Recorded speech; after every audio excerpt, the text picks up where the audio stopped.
sharing this one and only life, ending up just another lost and lonely wife. You count up the years and then you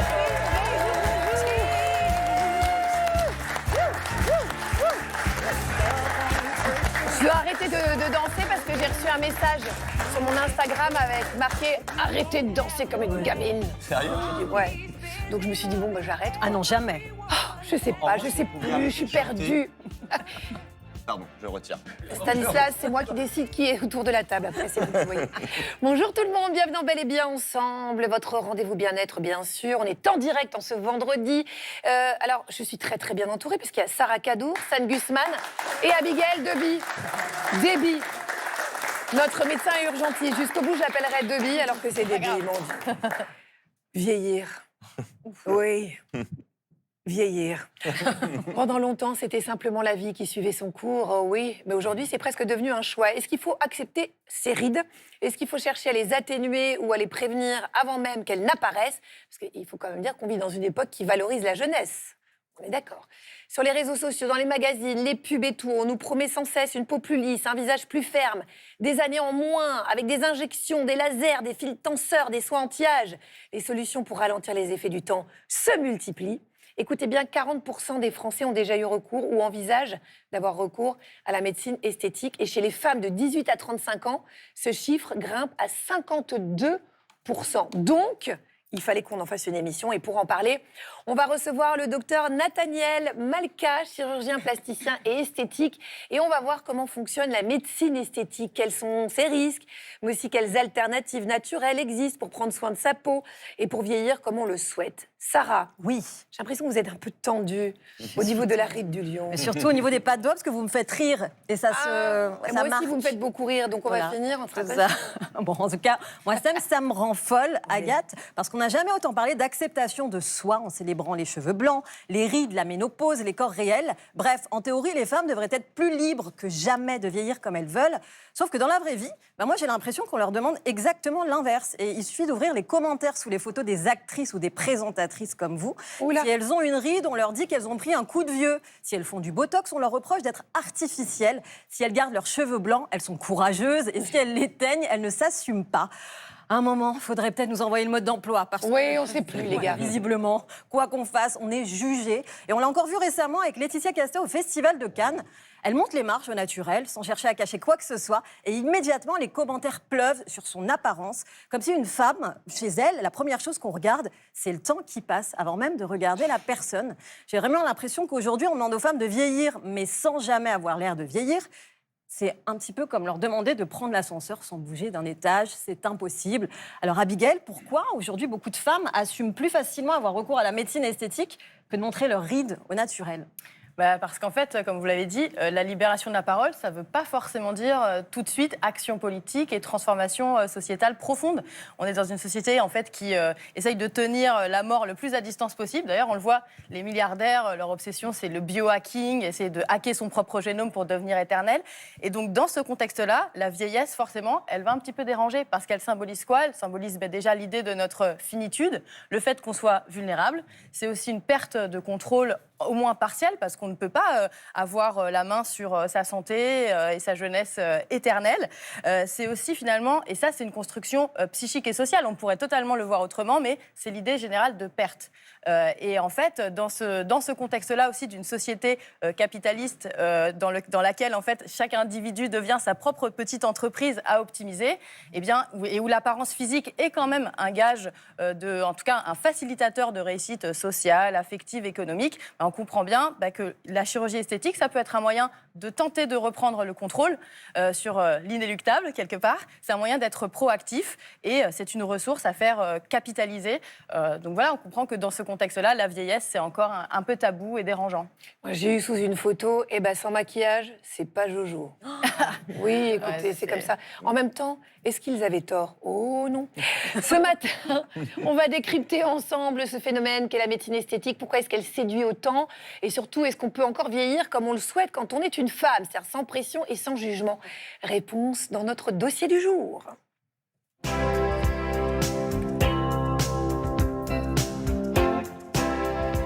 Bonjour, docteur Nathaniel Malka, Bonjour, bienvenue bonjour. sur le plateau Bonjour de à Bel et tous. Bien Ensemble.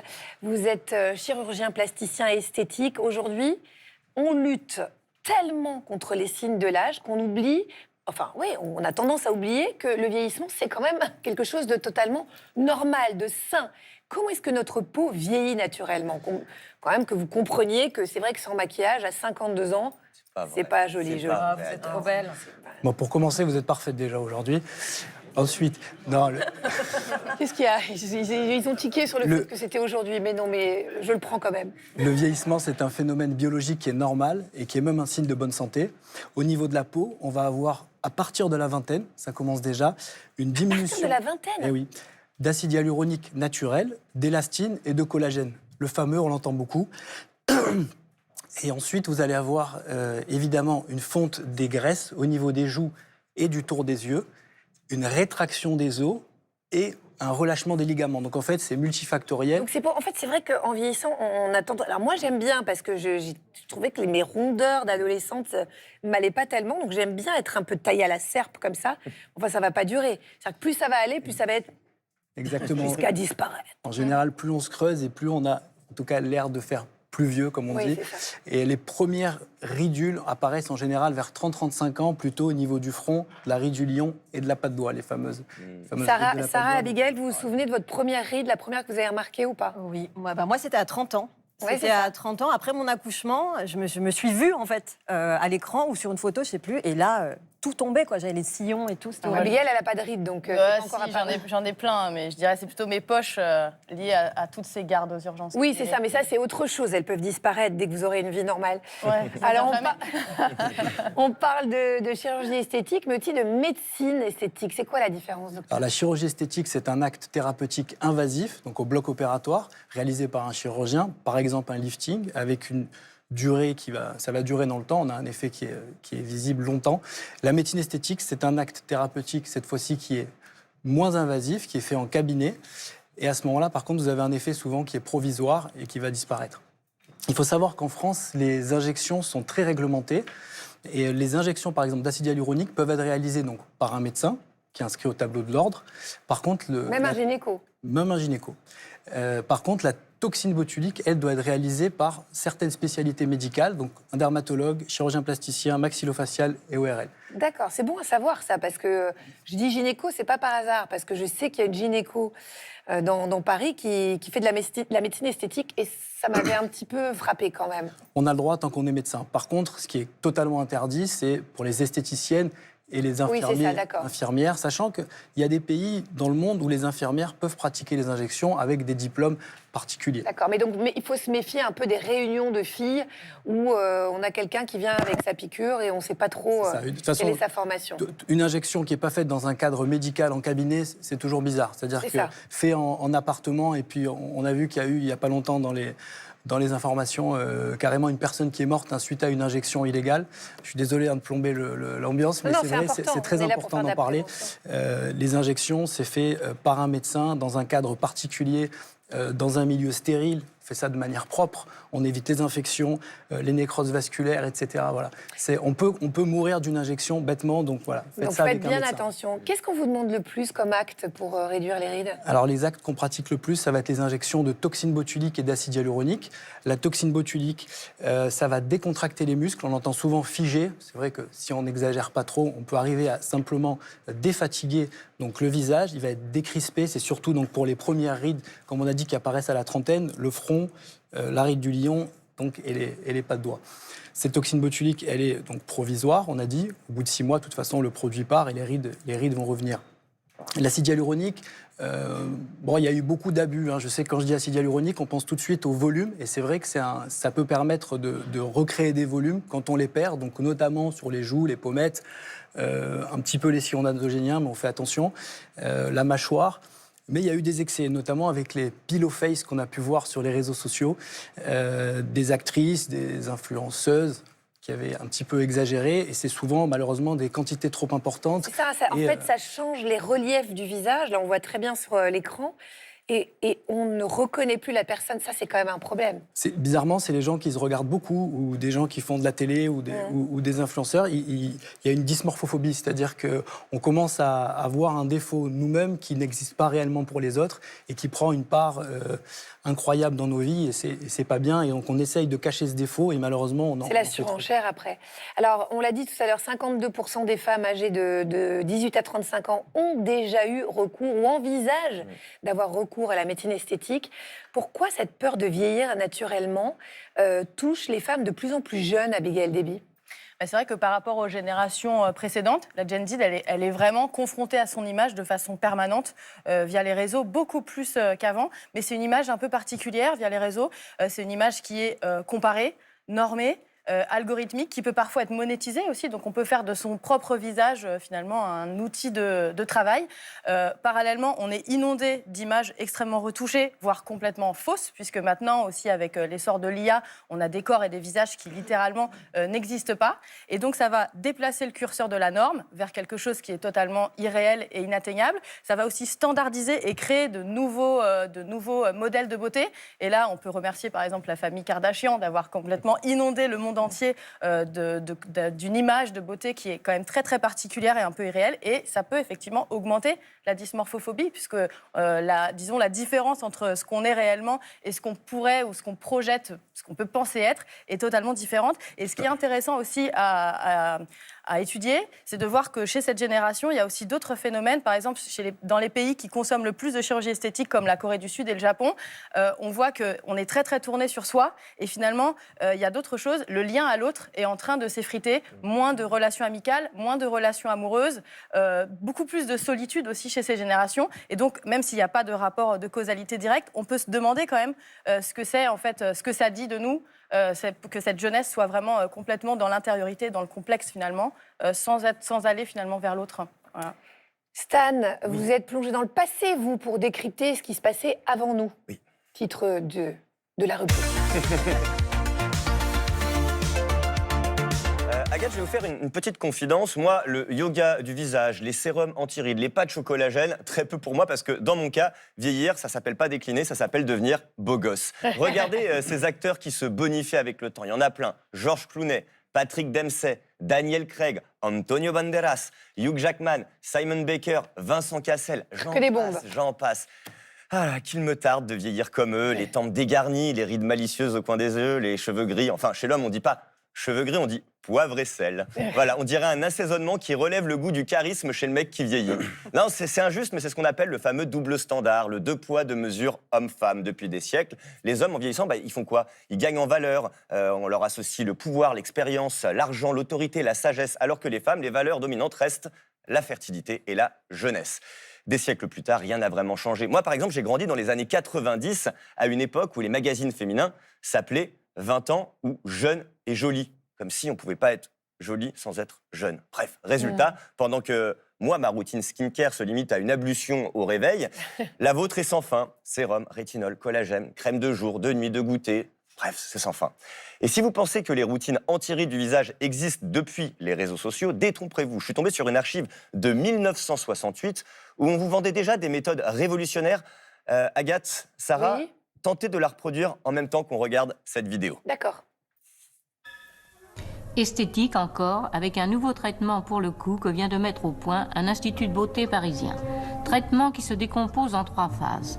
C'est d'abord une gymnastique faciale avec une série de mouvements qui font travailler les muscles du visage. Après le premier exercice, contre le double menton que vous venez de voir, c'est celui contre les bas joues et les rides du cou. Le 3e exercice, contre les bas joues et pour les coins de la bouche.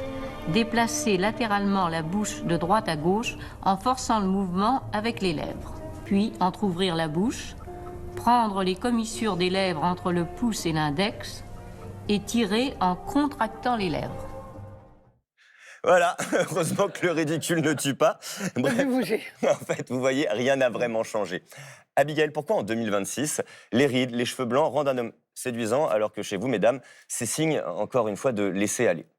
C'est un mélange un petit peu de patriarcat et puis de cerveau archaïque, puisque comme vous l'avez dit, en fait, dans notre cerveau, on associe beaucoup l'attirance à la fertilité et donc la jeunesse. Et ce standard, ce double standard, il est très très néfaste pour les femmes. Et finalement, la femme vieillissante, il n'y a pas beaucoup d'archétypes. Avant, c'était la sorcière, donc la femme dangereuse. Et puis finalement, il y a la mamie qui est cantonnée à la sphère domestique et qui est inoffensive. Et peut-être qu'il faudrait qu'on ait entre ces deux extrêmes du spectre de nouvelles représentations de femmes vieillissantes qui nous donnent un petit peu plus envie et qui soient positives. Oui, c'est important d'avoir les bons modèles. Ouais. Sarah, vous avez rencontré les Françaises. Est-ce qu'elles sont pour ou contre vieillir? Elles sont pour, elles sont comme moi. Au naturel, Elles bien sont sûr. pour, elles sont comme moi, retapées de partout. Agathe, voilà. Non, mais oui, c'est vrai. Comme moi, beaucoup ont déjà eu recours à la médecine esthétique, mais très peu osent le dire publiquement.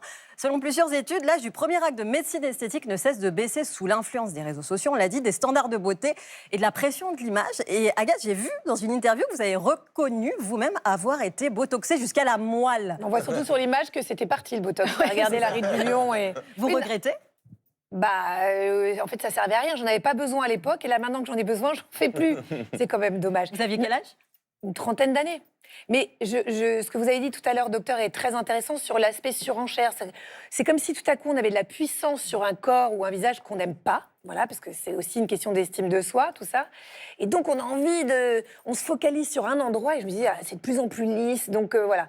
Bon, maintenant, c'est Jean-Claude Raffarin. Et Sarah, vous regrettez, vous aussi, d'avoir eu recours à la médecine esthétique? Non, je regrette pas. Non, Je suis satisfaite et je vais prendre rendez-vous avec vous. On va s'en parler. Allons voir ce qu'en pensent les Françaises. Vos rides, vos cheveux blancs, vous êtes plutôt du genre à les cacher ou à les assumer, vous? Je les assume. Non, je triche un peu par rapport à ma chevelure. Je fais les racines. Est-ce que vous avez déjà fait des soins esthétiques? Je tapote pour la circulation du sang. Moi, j'y crois, alors comme j'y crois. Il croit encore. On est vivant quand on est mort. Ah non, c'est pas ça. Tous les 2 ans, il m'arrivait de faire du botox, de l'acide hyaluronique, souvent commissure et voilà. Quelle célébrité vieillit avec style selon vous? Mon idéal, c'est Sharon Stone. Julia Roberts. Purée, celle-ci, elle est comme ça. Votre avis, botox ou pas botox? Moi, je dirais, elle en fait, mais c'est discret. Pourquoi, selon vous, les femmes n'osent plus vieillir naturellement? Je pense que c'est la société, les réseaux, le travail. Par rapport au regard des autres, la beauté et puis la jeunesse, c'est un truc actuel, quoi. Il faut toujours être au top. Voilà, c'est incroyable, quoi, comment sont les gens. Un dernier message à toutes ces femmes qui ont peur de vieillir, de prendre de l'âge comme moi. Qu'est-ce qu'on leur dirait? Restez vous-même. Ne trichez pas. Quand vous êtes belle de l'intérieur, je vous assure que ça transpire en vous de l'extérieur. Après, si on peut se faire 2-3 petites piqûres de botox, on dit pas non, quoi. Je rigole. Non, mais ça, il n'y a pas de souci. Mais je pense qu'il ne faut pas faire une fixation sur ça. On est d'accord.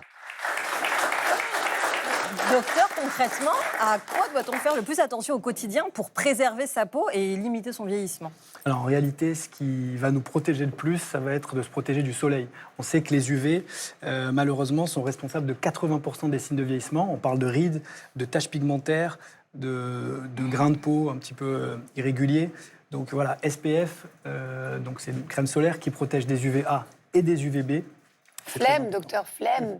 On a un peu la flemme de mettre ça tous les jours. Plusieurs fois par jour. Et si on en a fait jeune, Agathe, vous avez fait beaucoup d'UV en Belgique. C'est vrai, mais là-bas, il y a ce qu'on appelle des bancs solaires. Ouais. Et donc, c'est vraiment dans les mœurs d'aller faire des UV. Bon, mais après, j'ai arrêté. Vous inquiétez pas, docteur. Maintenant, je suis au garde à vue. On parle beaucoup de pression sur le physique des femmes, de complexes et tout. Mais qu'en est-il de celles qui assument complètement, comme Sarah, d'avoir eu recours à la chirurgie ou à la médecine esthétique? Notre reporter bien-être, reporter de guerre, Arnaud Loquet, est allé à la rencontre d'une femme qui en parle sans tabou. Vous allez voir.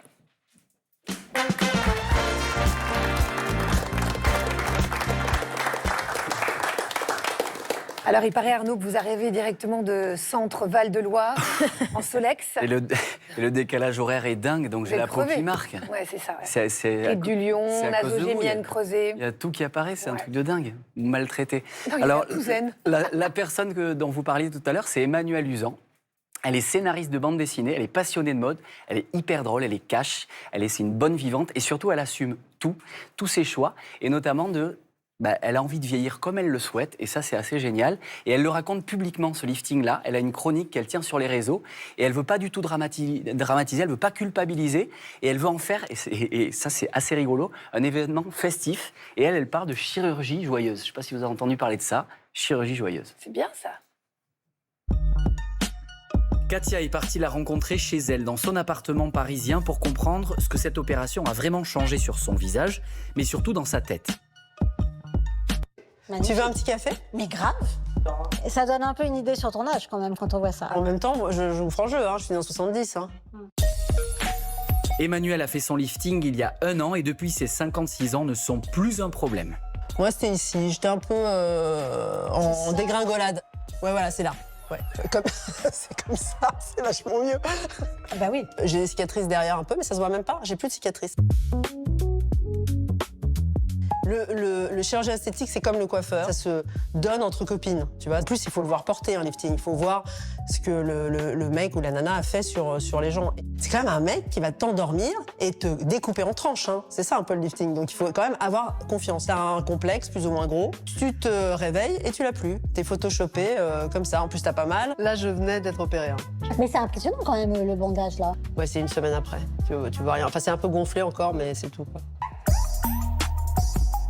À quel moment t'as décidé de l'assumer sur les réseaux et d'en parler? Tout le temps. Alors, je l'ai assumé avant, pendant et après. Certes, je comprends tout à fait qu'on le dise pas et qu'on n'ait pas envie de le dire, je comprends. Mais je trouve ça un peu vache envers les copines. Moi, on me dit, oh, t'as un ovale, c'est super, t'as un ovale. Et si je dis, bah oui, je mets de la crème, c'est naze, quoi. Je trouve ça féministe de le dire. En fait, il y a un truc où, oui, bah ouais, je suis comme ça parce qu'on m'a charcuté. À 56 ans, je vis ma meilleure vie.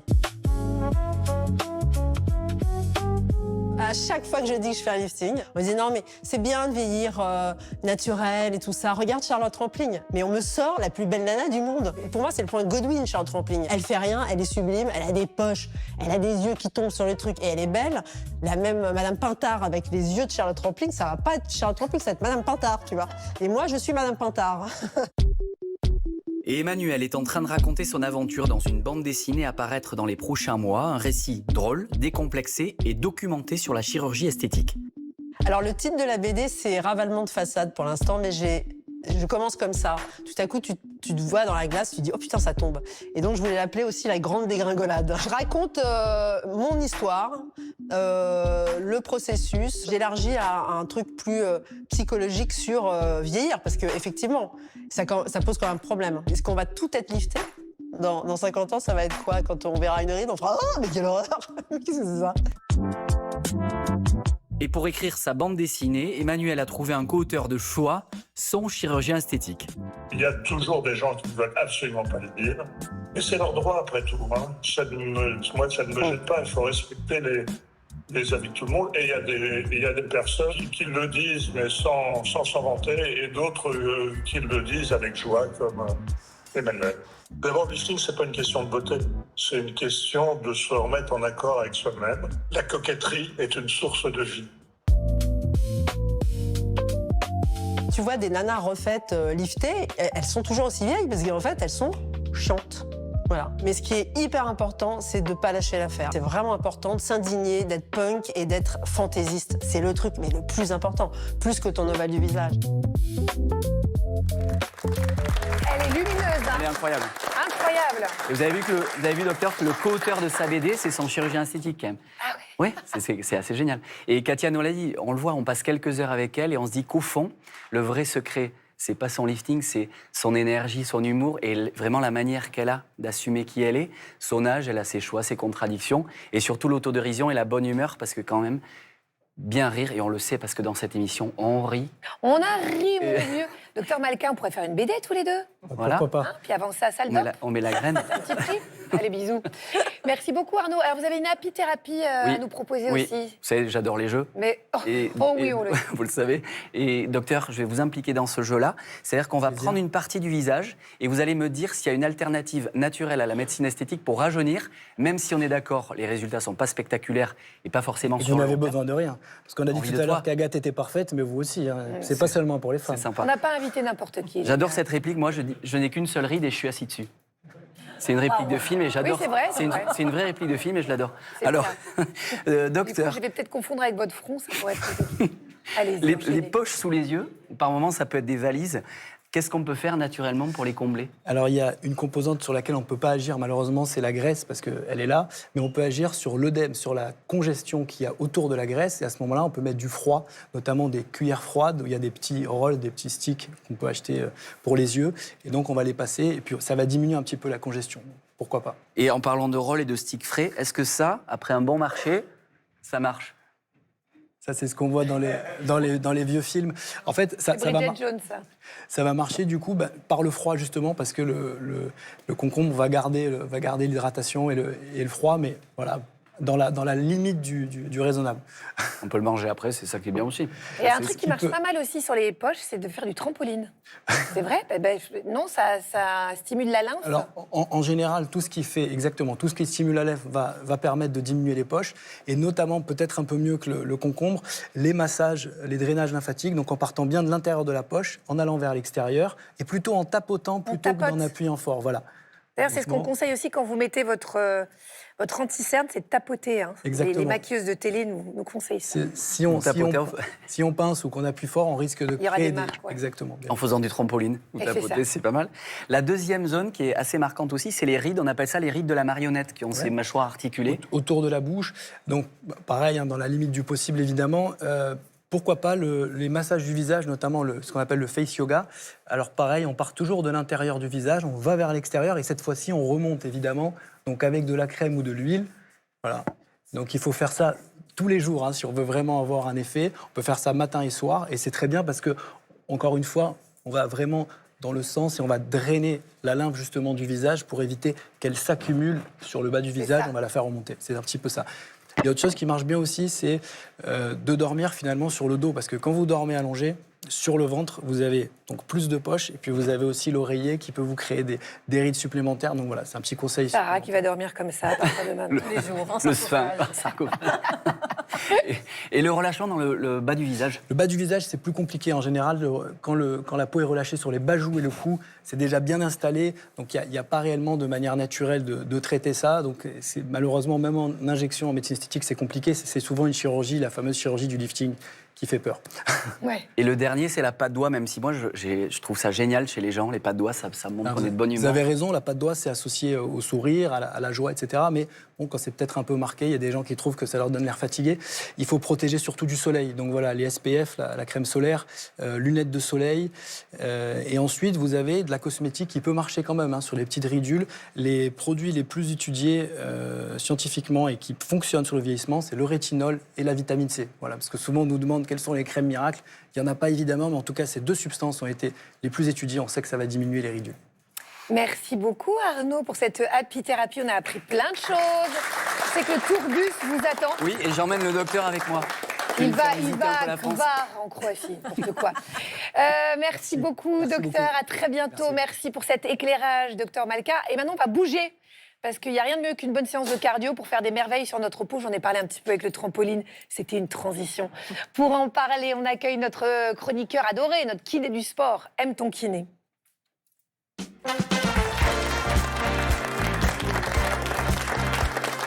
Voilà qu'on a mis des petites chaussures de baroudeur. Dis donc, on sent que c'est la canicule. Un peu chaud. Ah ouais. Dans le Encore, studio, j'ai mis un ça va. t-shirt. À l'extérieur, ce matin, il faisait déjà 20 degrés, on était crevés. N'importe quoi. Emeric, on le sait, on l'a dit, on l'a rabâché toute cette saison dans cette émission. Le sport, ça fait du bien au moral. C'est bon pour le cœur, c'est bon pour les muscles. Mais bouger, ça a aussi beaucoup de bienfaits sur la peau. Est-ce que vous pouvez nous expliquer lesquels? Oui, absolument. Et lorsqu'on parle de bouger, il y a plusieurs types de mouvements. Moi, j'aime beaucoup parler de la musculation. Donc la musculation, ça peut avoir un intérêt par la synthèse de protéines, de collagène, qui auront aussi des effets sur la qualité de la peau. Mais lorsqu'on parle du sport, il y a aussi le cardio. Et le cardio, à haute intensité, ça va aussi avoir des effets bénéfiques pour la peau, comme par exemple sur le système circulatoire. Ah oui, moi j'aurais dit justement qu'à force de faire ça, ça a fait... Non, absolument. Absolument pas du tout, Agathe. Au contraire, c'est bénéfique et ça a un effet direct, donc comme la circulation, mais aussi indirect. Parce que le sport va permettre d'améliorer la qualité qualité du sommeil, va permettre de réduire le stress, qui sont aussi des éléments qui, eux, vont altérer la qualité de la peau. Donc vraiment, le sport est un outil qui va vraiment pouvoir aider. Je mettrai juste une petite parenthèse sur le sport en extérieur, à faire attention. Les gens qui courent beaucoup, font du vélo ou du trail, de passer beaucoup de temps en extérieur, il faut penser à protéger sa peau, évidemment, des C'est ce qu'a rayons dit du notre soleil. docteur tout à l'heure. Exactement, j'aime le rappeler parce que le sport, c'est bon, mais il faut se protéger. Alors, vous nous avez préparé une mini-séance cardio. Absolument. Vous allez pouvoir faire à la maison pour booster notre peau. Je prends un petit peu de temps, le temps que vous installiez avec Sarah, Stan, parce que moi, j'ai pas le temps, malheureusement. Ouais, absolument. C'est ça, le truc. Nous, la tendinite. Voilà, moi, j'ai ma tendinite au poignet. Et donc, pour le sport, 2 types d'exercices. Le renforcement musculaire. Donc, pour ça, on peut utiliser des charges. Donc, pour faire, par exemple, des exercices comme le squat. Si vous n'avez pas de charge à la maison, j'ai un outil, on appelle ça le Stan 3000. C'est très facile, vous le prenez dans vos bras comme ceci. Ah, c'est émouvant. Une fois que vous le tenez, vous voulez descendre et remonter. Parce que oui, pour le renforcement musculaire, il faut des charges lourdes, très lourdes. Ouais, je suis tout chose. Ou sinon, avec des élastiques, on peut aussi venir travailler le haut du corps. Le renforcement est intéressant. Mais on a dit aussi du cardio. Pour ça, il faut faire monter le rythme cardiaque et l'intensité. On peut faire un petit parcours avec 3 mouvements, des petits burpees. Tout doux, on évite la pompe et on vient faire un tout petit saut. L'idée, lorsqu'on fait ça, c'est de mettre de l'intensité. On peut faire aussi des petits squats sautés. Pas besoin de descendre trop bas. L'idée, c'est, une fois encore, de faire monter. On ne cherche pas à faire un squat complet, juste des petites amplitudes.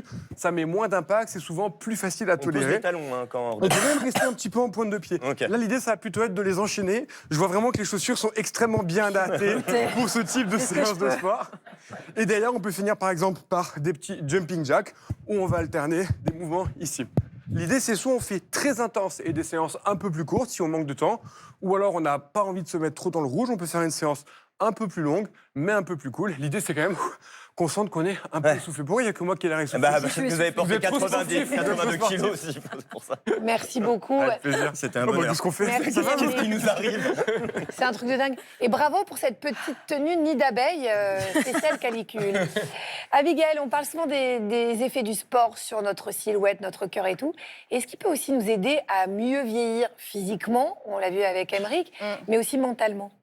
Oui. Et là, toutes les études disent la même chose. Le sport, globalement, ça réduit la mortalité globale, toutes causes confondues, de 30%. Donc, c'est énorme. Ça diminue le risque de survenue de très nombreuses pathologies cardiovasculaires, diabète, cancer, etc. Et sur le plan physique et mental, ça a des effets innombrables.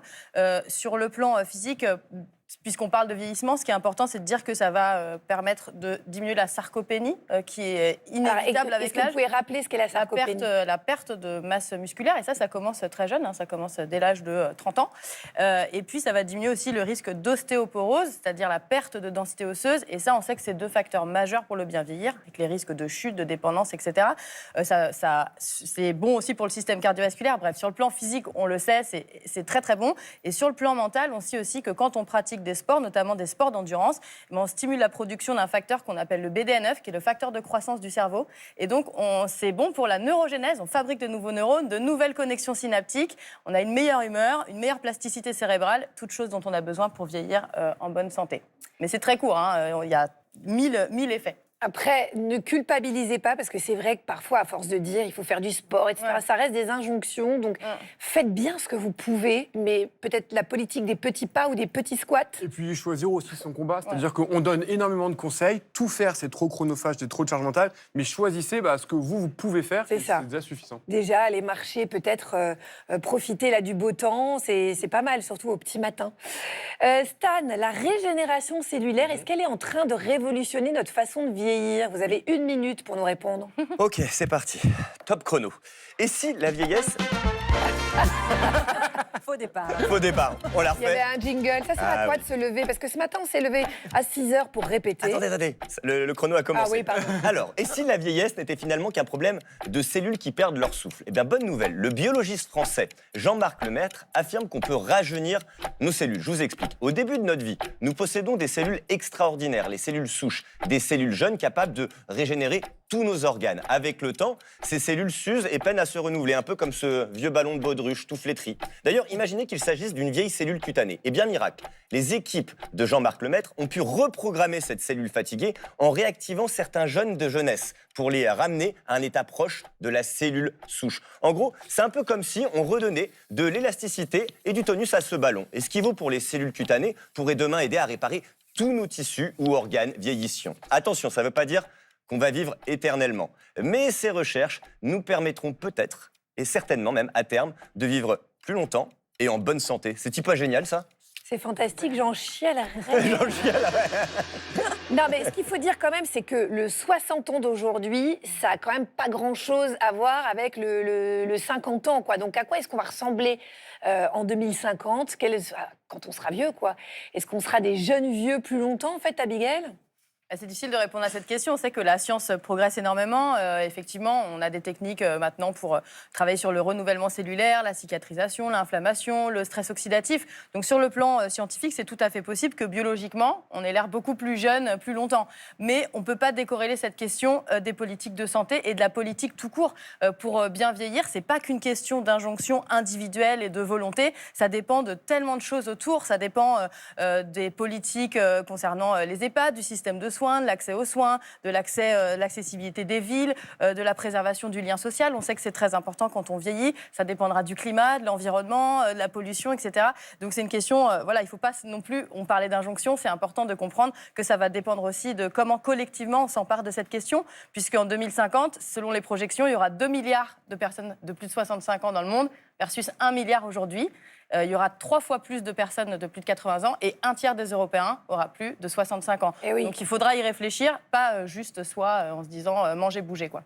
Mais après, c'est assez frappant de comparer nos photos à un âge donné avec celles de nos mères. Maman, va voir Christophe Beaugrand, juste quelques instants. Parce que j'ai vu quand même sur les photos de ma mère qui a la cinquantaine, quand même, qu'elle faisait plus âgée que moi. Donc, je ne sais pas comment ça s'explique. Est-ce que c'est parce qu'on est mieux soigné? Est-ce qu'on a plus accès aux conseils de soins? Je pense un petit peu des deux. Peut-être un petit peu plus accès aux conseils de prévention, des vies peut-être moins difficiles par certains aspects. Et puis, on sait mieux aussi prendre en charge des maladies chroniques. Et on estime aussi d'ailleurs que dans quelques années, 80 à 90% des gens de plus de 65 ans auront au moins une pathologie chronique. Or, aujourd'hui, les pathologies, on peut vivre avec et on peut vivre en bonne santé. Donc, il y a un retentissement physique peut-être qui est un peu moins important qu'avant. Merci beaucoup, Aymeric, pour cette séance. On va la refaire à la maison, bien sûr. Coup de boost pour le visage. On va continuer à bouger grâce à vous et on vous dit à très très bientôt dans une autre émission. Une belle peau qui vieillit bien, ça passe aussi par ce qu'on met dans son assiette. C'était très important d'en parler et on va en parler avec la meilleure pour ça, notre chef Héloïse Brion, et avec elle on découvre chaque jour des recettes saines et gourmandes.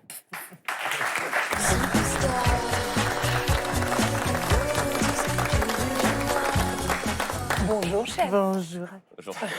Ça, on voit bien qu'elle fait très attention à ce qu'elle met dans son corps. Bon, on sait que l'alimentation, ça joue un rôle primordial sur le vieillissement. On n'est pas obligé de se priver, en fait, pour bien vieillir. C'est un peu le message que vous voulez faire passer, Héloïse. Et on vous a lancé le défi de revisiter un plat de fast-food. Donc vraiment, a priori, un truc qu'il ne faut pas manger. Qui n'est pas mon truc. C'est pas votre truc, ça se voit physiquement. Mais voilà, vous nous l'avez transformé de façon saine et gourmande. Exactement. Et j'ai choisi le fish and chips. Oui. Le fish and chips, c'est du poisson frit avec des frites. Ça vient du Royaume-Uni. C'est traditionnellement servi en plus dans du papier journal, tout grassouillou, etc. Et moi, j'ai voulu vous proposer une version plus légère, gourmande et selon moi beaucoup plus savoureuse et qui va nous faire du bien. Alors regardez, ça va donner ça. Attends, je vais juste bouger cette petite tasse. Ça va donner ça. Donc c'est vrai que c'est ultra gourmand. On a très envie de plonger dedans. Maintenant, on va regarder la recette. On va regarder la recette. Ça sent bon. Alors, à la place des frites et du coup des pommes de terre, j'utilise des courgettes que je coupe comme ça en petits bâtonnets. Je vais battre 2 œufs dans une assiette creuse. Et ensuite, je vais faire un petit peu tremper les courgettes dedans. À côté de ça, je mets du parmesan râpé, un peu de poudre d'ail. On peut mettre un peu des herbes si on veut, etc. Un petit peu de poivre. Pourquoi pas du paprika Du aussi. paprika, du cumin, vraiment tout ce qu'on veut. Et on va faire en fait tout cuire au four. Donc du coup, il n'y a pas ce côté de friture qui va être très, très lourd. bien. Là, c'est fait vraiment au four. Combien de temps En 10 minutes à 180. C'est vraiment très, très rapide. Et puis ensuite, pour la partie poisson, on va faire fondre un petit peu de beurre doux. Et je mélange de la poudre de noisette avec ce qui me restera de parmesan, des pistaches concassées et un peu d'origan. Mais vous pouvez aussi choisir les herbes que vous voulez. On va prendre le poisson. Et en fait, on le badigeonne du coup du beurre fondu. On met un petit peu de ce mélange du coup de poudre de noisette, etc.